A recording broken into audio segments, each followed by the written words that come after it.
This is Comic Picks by the Glick. I'm your host, Jason Glick. Hey, Jason, what do you got on tap for us tonight? Well, tonight, isn't what I planned to talk about, but it's still something nonetheless, because Amazon's delivery system failed me in order to get Inside Mari here in time for me to talk about it. Well, Marvel Unlimited still had all of Dan Slott's Fantastic Four run. It's like on tap for me to discuss. Now, regular readers will know that I was looking forward to this because after Slott's run on Amazing Spider-Man, which is arguably one of those generational defining runs, that the man wrote the character for 8 years and also managed to put his spin on a lot of significant spider events, and also just generally did a good job of just setting up expectations that ultimately swerved and confounded longtime fans like me. Or when we thought oh well, I can see where this is going. Oh wait, no, it's not going that direction. In fact, it's going somewhere else. That's what I liked about a lot of Slott's Amazing Spider-Man work, and it's why I was looking forward to seeing him, take on both Iron Man and Fantastic Four at the same time. Well, things didn't turn out quite as well as we had hoped with those series, because I've already talked about his run on Iron Man, which basically kind of petered out after the after 20 odd issues and a miniseries to wrap things up. But apparently Slott was more committed to his work on Fantastic Four, Marvel's first family, and just because apparently because whatever you can say about this his work in this series, it's not that he didn't have a lot of ideas about what to do with them. It's just that they didn't exactly result in it's any kind of newly defining stories for the characters, or the franchise as a whole. I mean, he does some interesting work on it, but overall it's it's still solid superhero stuff, and it starts off with with him getting the characters back into circulation, because at the start of his run, the Fantastic Four have been split up with Johnny Storm and Ben Grimm still in the Marvel universe, trying to be proper heroes, and Reed Richards, his wife Sue Storm, and their kids Valeria and Franklin Richards, just trying to pick up after the end of Jonathan Hickman's Secret Wars. Basically, they were just trying to do their best to rebuild the multiverse, and Slott's initial story basically has him picking up on that, with Franklin creating new universes, but it also kind of just writes off a lot of what Hickman had set up right there. Basically, with all of the new universes Franklin has created being destroyed by a new cosmic entity called the Griever at the end of all things. And also the revelation that Franklin's heretofore unlimited cosmic shaper powers being revealed to be a finite source that will eventually once he's exhausted them, will leave him just being a perfectly normal human. And the first arc is basically just all about establishing that, and also setting up part of what is the most fruitful subplot of Slott's run. That's the growing of the Grimm family, because not only does Ben Grimm finally propose to his longtime girlfriend, blind sculptress Alicia. They actually get married within the first within the first 6 issues, and yeah, their marriage is interrupted by by proclamation of Doctor Doom. But Reed's created some kind of chronal time island to prevent this from interrupting the proceedings, and allows the wedding to proceed as is. And then we get to them taking up with Doctor Doom again, because Doom has summoned Galactus to Earth, because he's got a plan for him. He's going to use Galactus as a power source to power the nation of Latveria. It's like, and basically make it into like the world power he's always like envisioned it being. Problem is that, well, like even though he's managed to capture like the Fantastic Four, like, well, like using Galactus as a power source, that's you think that, hey, maybe there's probably some problems there, and yeah, you'd be right, because even with the idea of, like, using Galactus as a power source to power a nation, like, is a interesting idea. You all kind of know that this isn't something that's gonna last. It's like you can see where this is going, and that's kind of true of a lot of what Slott does on this series. I mean, there are a lot of interesting, like, high concepts. Like I said, Doom, like using Galactus as a power source for his nation. Then we get like a 2-issue fight between Thing and the Mortal Hulk, which isn't actually a fight between them because Hulk is being puppeted by the Puppet Master. And then after that, we get like a 5-issue arc called Point of Origin that basically like promises to put a new spin on the origin of the Fantastic Four, because Reed decides to, like, redo the it's like the space flight that gave the Fantastic Four their powers, just to see, like to sort things out and see what would really happen. Like if they had been properly shielded against cosmic rays, and it takes them to this planet called Spire, which is just home to a group of superhumans they're also cosmically powered by them. It's like, and it's like it's one of those like utopian settings that is like, oh, this seems so nice, but what's really going on here? Because like, well, like the people, there's like, you got the high town, like, which people all with all the cool, like, human friendly superpowers, and you have the low town, which is like people have all been like made into like monsters by their exposure to cosmic rays, like Ben Grimm. And it's interesting, but it's kind of predictable, and ultimately it kind of feels like they're like Slott is like tacking on a bit of unnecessary scaffolding to the Fantastic Four's origin. I mean, explorers who try to challenge the boundaries of human existence and get punished for it, but you ultimately use their abilities to, like, make things better, for humanity. It's like that's a solid enough set up right there. Like, finding out that there's like some other forces behind it, doesn't really add a whole lot to it. And it's like, I mean, and then after that we get to the like Empire tie-in, which is like when the alien plant people, the Kotati, basically like tried to take over the universe. And while the main series was written by Al Ewing, Slott chipped in on the Fantastic Four centric issues of the crossover, as well as its the tie-in issues, like in the series proper, which basically had like the old New Fantastic Four, which back in the 90s, there was an arc called the New Fantastic Four, and basically had Wolverine, Spider-Man, Ghost Rider, and Hulk, some of the hottest Marvel characters at the time, taking over the Fantastic Four, for a couple months.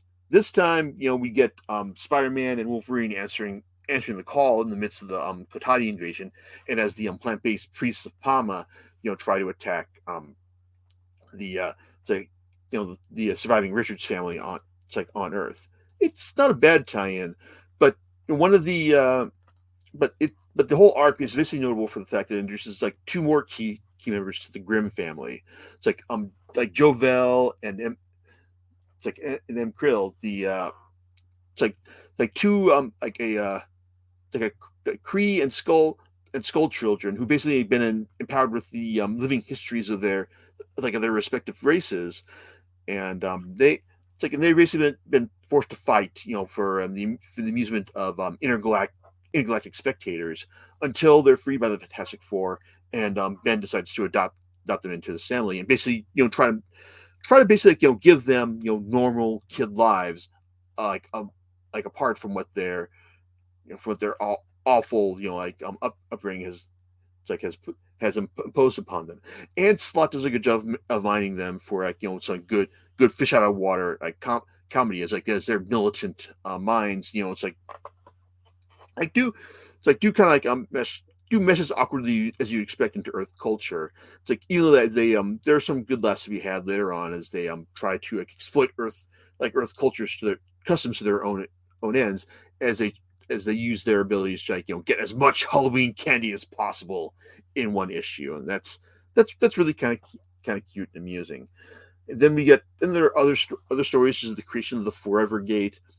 It's like a basically a device that allows everyone people to travel wherever they can. It's like wherever and whenever they're able to. It's like and also tie-ins to the to the King in Black event, which are nominal, like more than anything else, and also like other major storylines like the Bride of Doom, which is a three-part storyline where Doom decides to marry his herald, Vic, Victorious, like in order to present a sort of strength to the to the world. Only problem is that Johnny Storm, like winds up sleeping with Victorious in a moment of weakness after it's like after his proposed soulmate Sky from Spire, it's part of the Point of Origin arc, because like there was a big deal made about how they were supposed to be soulmates, and even though it's like Slott like tries to do some work in terms like just positioning them as like actual like romantic interests, well, it doesn't work, and and Downey winds up sleeping with Doom's betrothed, and it goes badly, particularly when Victorious has to confess her indiscretion to Doom out of a dedication to like how's this going to look in front of the state. Doom is predictably infuriated by this, and he responds not just by trying to kill all the people all the people who are in attendance at the wedding, but also by turning Johnny Storm into like permanent flame on like status. Basically, he's no longer just a human torch; he's a human star who cannot like flame off anymore. And that what follows are like like storyline storylines like Reed trying to like get like help him deal with this, like a return to like the like superhuman law fracas and humor of his of Slott's She-Hulk run, which is good fun, and also um like snuck in with all this is like a Fantastic Four like 60th issue 60th anniversary issue featuring art entirely by the great John Romita Jr., where 4 generations of Kang, basically Ramatut, Scarlet Centurion, Kang, Immortus, and 5 generations of Kang, and his final form, Scion, try to find out the secret treasure of Nathaniel Richards, and this involves them trying to attack the Fantastic Four at 4 different eras of their like it's like of their of their history. It's like and and I think that this is like yeah, it's a crazy time travel story, but it's one that actually makes sense and does like a good job of like setting of spotlighting the many history like what's worthwhile about each of these particular eras, and I really enjoyed it, and it's probably easily like the most enjoyable and surprising issue like of the run, even as it lets you know that it turns out that Reed isn't Nathaniel's only offspring in this era. There's also another character there as well, but before I get to that, I have to get to the crux of Slott's run, which kicks off as part of the it's so big it kicks off in an alpha issue called the Reckoning War. Now, Slott has basically been seeding this run in a lot of his other titles, specifically She-Hulk, for years now. Basically, like having characters like say like there shall come a reckoning, because this whole Reckoning War idea is something that he's been kicking around in his head for years, if not decades. Because basically, it's like the idea. I mean, it's basically set up in a fairly straightforward fashion, in the sense that all the alien races in the Marvel universe are getting powered up, like the Badoon and whatnot are getting like more powerful weapons, and they're told to just go and sow havoc throughout throughout the universe. Because it turns out that there's these other aliens, the Prosilicans, who it's like who are just like who are behind this, but they're now going by another name, the Reckoning. And as we find out like quite early on, well, the reason this is such a big deal and why Slott has been chomping at the bit to tell the story for decades now, the Reckoning War is basically the story like that springs out of the idea of what caused the Watchers to like do their whole non-interference vow. Why the Watchers like Utao have basically said like we're not going to interfere with like the events of the actions of the Mario universe. We were just like here to watch and observe them. So why are they doing this? What could have caused them to do such a to make this vow in the first place? Well, the Reckoning War is that story, and it's fine.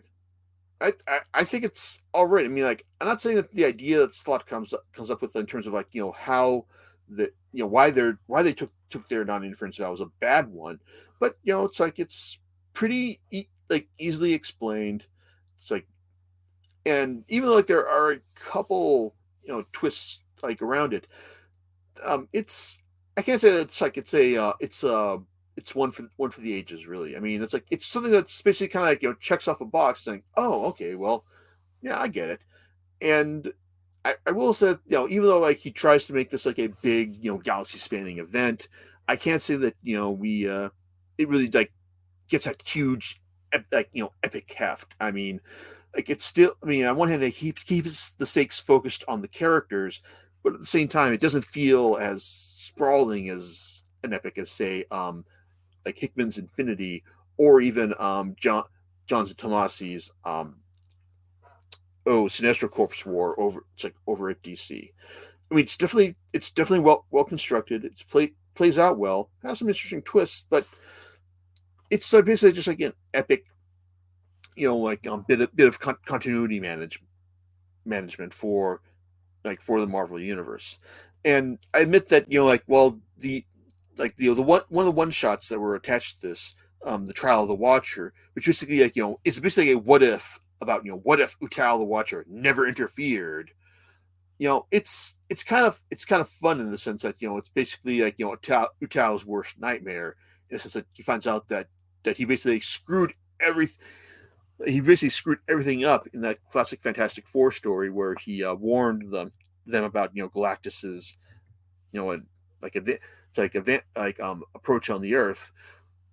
Like it's that story itself is fun, but then you find out that that's not the whole story here. It's like it turns out that it turns out that he was actually justified in the end, and in the end everything works out. I mean, even though there was this like subplot about like the Thing finding out that Reed Richards had done something so awful that that the Thing was going to want to have to kill him at some point. Well, even then, it's kind of portrayed as not being that bad, or just like a kind of like a feint as well. And that's kind of like like what really like my main issue with with Slott's run. I mean, I enjoyed reading this. I mean, okay, I was reading it for basically free on my Marvel Unlimited, or free for I'm paying for their it's like for their annual subscription price, but at the same time reading all these issues that I hadn't already bought already in trade paperback form.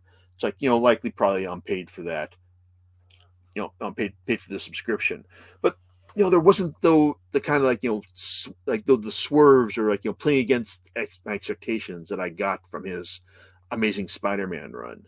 It's like it basically did a good job of serving up solid superhero action. Fantastic Four would be being grand explorers in the cosmic adventure sense, but never really delivering stories that kind of make me go, wow, didn't expect that. And also, it's probably worth mentioning that that at his that the final issue, which basically deals with the half sister that Reed Richards has, thanks to his dad's exploits. Well, I mean, it's a nice idea, but at the same time, just to have this like tacked on at the end, kind of feels like disingenuous. It's like why bring up this idea like if you're not going to you know like to deal with it like in some way. I mean, like it's like his half sister calls him out for this. It's like over the like in the issue, and they say, well, there was like the matter of like saving the universe and all, but that's really no excuse. It's like it's one of those situations where it's like, okay, I get that you wanted to do this, but you needed to really commit to it.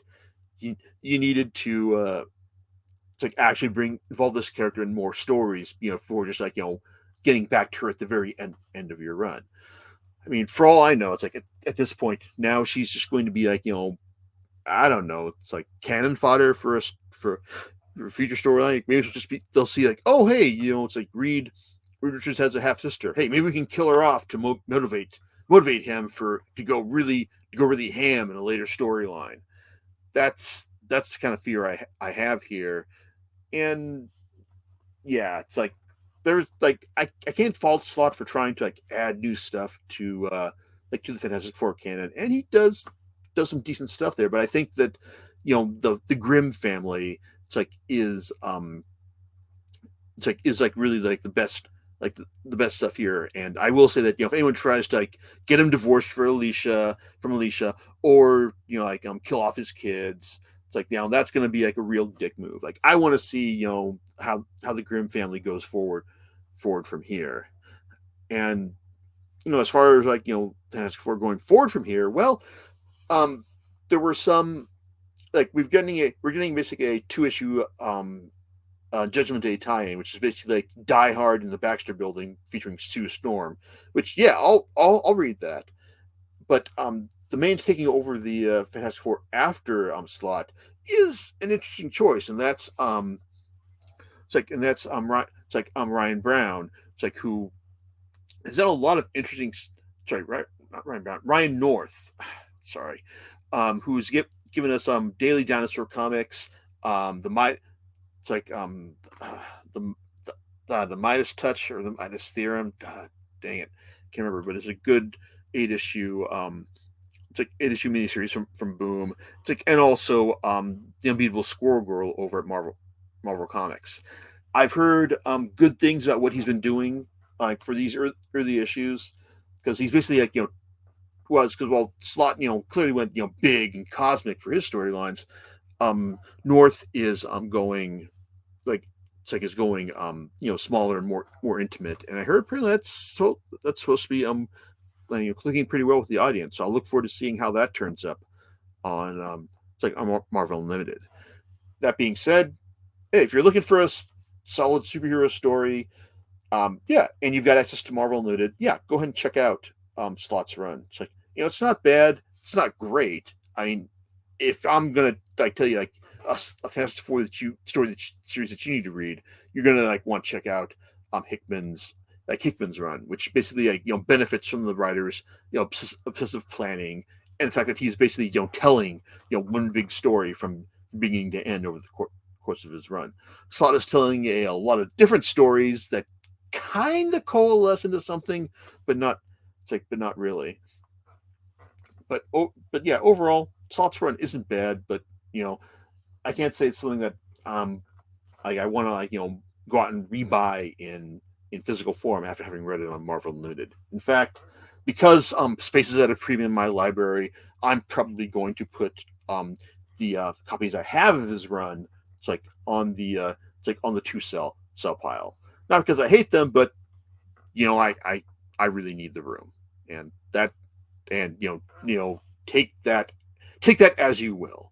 So not bad, but maybe not worth shelling out all money for 11 or 12 volumes of it. There you go. All right. Well, do you know what you're going to be talking about next time? Okay, well now that I have the 9th volume of Inside Marty, it's like in my hand, I'm actually going to be talking about that next time. And I guess after that, well, I guess I probably need to start talking about the best comics I read in 2022. All right. We'll catch you next time on Comic Picks by the Click. All right, laters, everyone.